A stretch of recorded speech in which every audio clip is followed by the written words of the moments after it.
Forced to survive in a world where black people are 3 times more likely to be killed by police than white people, a world where black students in Pinellas County are suspended at 4 times the rate of other students, where we witness the brutal murders of black and brown folks on video, but their murderers walk free, a world where we still have to debate why Black Lives Matter, a world where we have to acknowledge that even the landmarks of women's suffrage didn't consider the Negro. And those of us who dare stand up to these oppressive systems are constantly surveilled in an attempt to intimidate us into silence.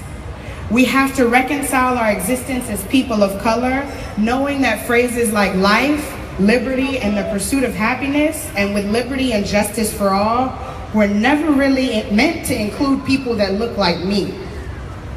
We've been socialized to believe that we must tolerate choosing between evil and evil because there's no other choice. We've been taught to keep our head in the sand in order to make it from day to day with our sanity intact. After all, according to the words of James Baldwin, to be a Negro in this country and to be relatively conscious is to be enraged almost all the time.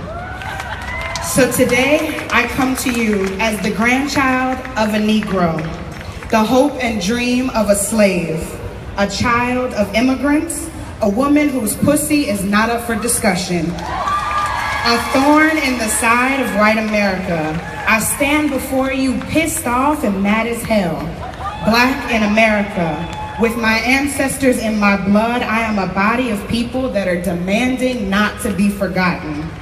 I am here to exclaim that Black Lives Matter. Black Lives Matter. Black Lives Matter. Without question, devoid of white tears, above your comfort level, whether that life is trans, queer, a nerd, a witch, a sinner, or a saint. From the streets of Sistrunk, Overtown, and Liberty City to the halls of the White House, and even on the days that we don't feel it within ourselves, Black Lives Matter. We can no longer afford to be complacent or apologetic with while our black and brown folks are being gunned down in the street, while the government ensures that indigenous people are forced off of land that they've had for generations, while our local officials refuse to afford us a living wage, while we lose more and more control over our bodies, while our worth becomes hashtags and memorial services, because what's at stake is our very lives, our humanity. But it's important for us to understand that while systemic change is huge, it depends on the everyday small and big actions of every single one of you. There's a place for you at the table. This movement needs cooks and writers, builders, childcare workers, thinkers, and creators. The last Women's March in 1913 refused to acknowledge women that look like me. And this time around, we have to be different. We cannot keep moving forward if we don't acknowledge all injustice. It is all too common for white people to stand back while black folks put their bodies on the line to fight police brutality. It is all too common for heterosexual people to walk in silence while our LGBTQ family suffers at every attempt to just exist. It is all too common that men stand by and reap the benefits of their privilege while women continue to die at the hands of patriarchy. So I ask, do we really want to smash the patriarchy? Do we really want to smash racism? To kill homophobia? Then march with us when our communities are being gentrified. March with us when they vote to put more police in schools.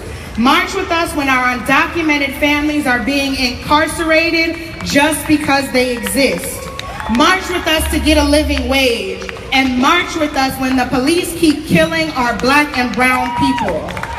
It's time for us all to get down and dirty in this fight, understanding that the people that we love, the fellow humans on this earth, are suffering every moment we remain silent. And it doesn't take much. We believe that revolution begins at the kitchen table. Talk to those closest to you about what you can do to change your heart, your home, your neighborhood, the state, and eventually the world. So with so much at stake, we can't afford to make our fight intersectional. After we're all, in the words of Assata Shakur, it is our duty to fight for our freedom. It is our duty to win. We must love each other and protect each other. We have nothing to lose but our chains. We have nothing to lose but our chains. Thank you.